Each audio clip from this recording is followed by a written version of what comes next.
بسم اللہ الرحمن الرحیم۔ السلام علیکم۔ 12 اکتوبر 1972 کا روز تھا۔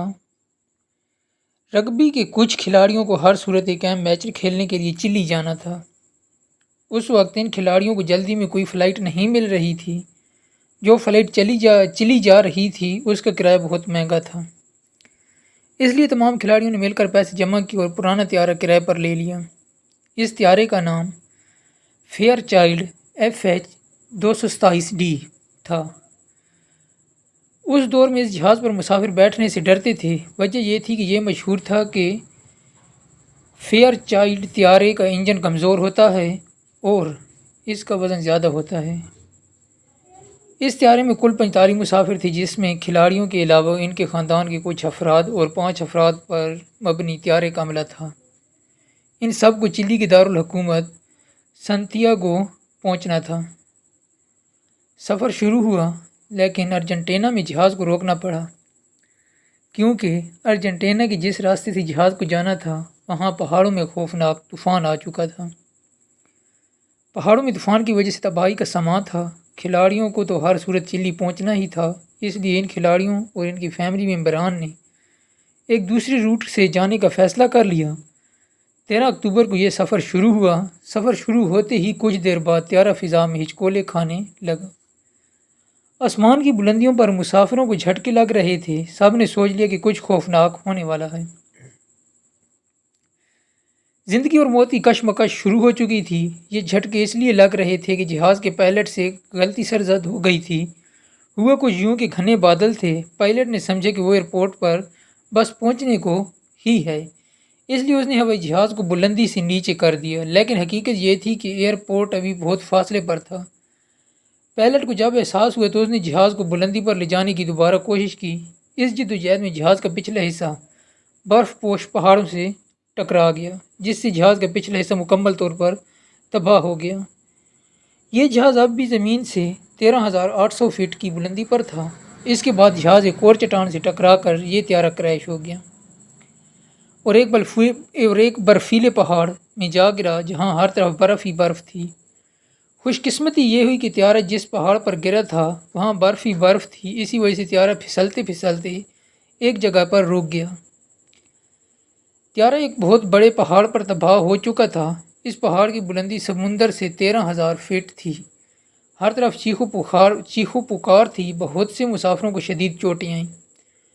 طیارہ بھی زمین پر ایک ایسے برف پوش پہاڑ پر تھا جو سب کے لیے اجنبی جگہ تھی اور چاروں طرف برف کے پہاڑ تھے۔ اس جگہ کا ٹمپریچر بھی -22 تھا۔ مسافروں کو سانس لینے میں مشکل تھی۔ کچھ مسافر شدید زخمی تھے۔ لوگوں نے ایک دوسرے کی مدد کی۔ ایک کھلاڑی جس کا نام نادو تھا کومے میں چلا گیا۔ 10 سے زیادہ افراد ہلاک ہو چکے تھے۔ بچے کچھ مسافروں نے جہاز کے پیچھے حصے کو اپنے سامان سے بلاک کر دیا اور سب وہاں منتقل ہو گئے۔ اب برف تھی، سردی تھی، زخمی تھے اور تباہی تھی۔ اب ان مسافروں کے دماغوں میں ایک ہی خیال چل رہا تھا کہ وہ یہاں سے نکل کر کیسے گھر پہنچیں گے۔ ان لوگوں کو بچانے کے لیے بھی کوئی نہیں آیا۔ کچھ راتیں ان لوگوں نے مشکل سے گزاریں، جس میں مزید 10 افراد سردی اور بھوک سے مر گئے۔ سلسلہ یہ چل نکلا کہ سردی سے ہر روز موت واقع ہونے لگی۔ ریسکیو کے لیے کوئی امداد اس لیے نہ پہنچی کہ باہر یہ خبر چل رہی تھی کہ مسافر طیارہ گر کر تباہ ہو چکا ہے، جس میں تمام مسافر ہلاک ہو چکے ہیں۔ باہر دنیا میں ان کی موت کی خبر چل رہی تھی اور یہ ایک خوفناک پہاڑی سلسلے میں زندگی اور موت کی کشمکش میں تھی۔ جو کھلاڑی کومے میں تھا اس کی ماں اور بہن ہلاک ہو چکے تھے۔ جہاز ایک ایسی جگہ پر تھا جہاں برفیلے پہاڑ اور چٹانیں تھیں اور اس جگہ اسے تلاش کرنا تقریباً ناممکن تھا۔ طیارے کا پائلٹ مر چکا تھا۔ بہت سے افراد اب بھی زندہ تھے۔ گویا پائلٹ بھی زخمی تھا اور درد سے چیخیں مار رہا تھا۔ پہلے تو زندہ بچ جانے والوں نے جہاز میں موجود کھانے کی کچھ اشیاء استعمال کیں۔ اس کے بعد جب بھوک سے مرنے لگے تو ان مسافروں نے مر جانے والوں کو چیڑ پھاڑ کر ان کو کھانا شروع کر دیا۔ جہاز کو تباہ ہوئے 20 روز گزر گئے۔ اب بھی 27 لوگ زندہ تھے جو اپنے ہی ساتھیوں کو چیڑ پھاڑ کر بھوک مٹا رہے تھے۔ بہت دن تک وہ اپنے مرے ہوئے رشتہ داروں کے جسم کا گوشت کھاتے رہے۔ اس کے علاوہ ان کے پاس کوئی اور چارہ بھی نہیں تھا۔ 20 سے زیادہ دن گزر گئے۔ اسی دوران برفانی طوفان نے تباہی مچانا شروع کر دی، جس میں مزید 8 افراد مارے گئے۔ اب زندہ افراد کی تعداد 19 رہ گئی تھی۔ دن گزرنے گئے اور زندہ بچ جانے والے افراد اپنے مرے ہوئے دوستوں کا گوشت کھاتے رہے۔ مدد کے لیے جب یہ افراد باہر نکل کر راستہ تلاش کرتے تو واپس آ جاتے، کیونکہ ہر طرف برف ہی برف اور پہاڑ اور چٹانیں تھیں۔ اب برف تھی اور جب سورج کی روشنی اس برف پر پڑتی تو ان لوگوں کو کچھ نظر نہ آتا۔ اس ماحول میں یہ زندہ تھے اور سب کو یقین ہو چلا تھا کہ ایک دن وہ بھی مر جائیں گے، کیونکہ زندہ رہنے کی ان کی امید ختم ہو رہی تھی۔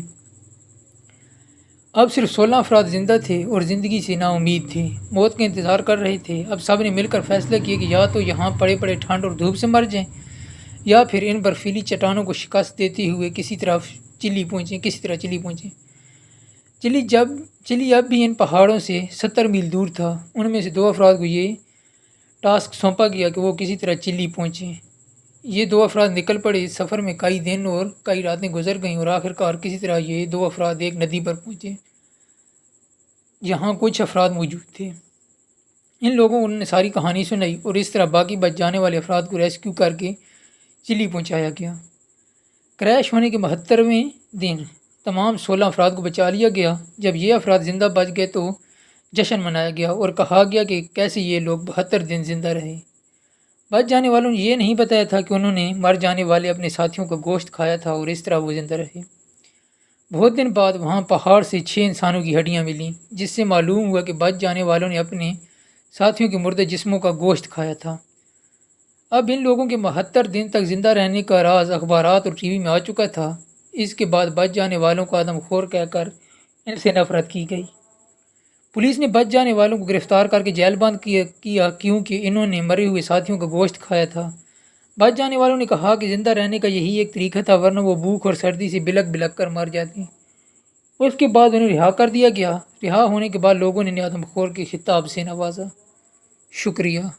اللہ حافظ۔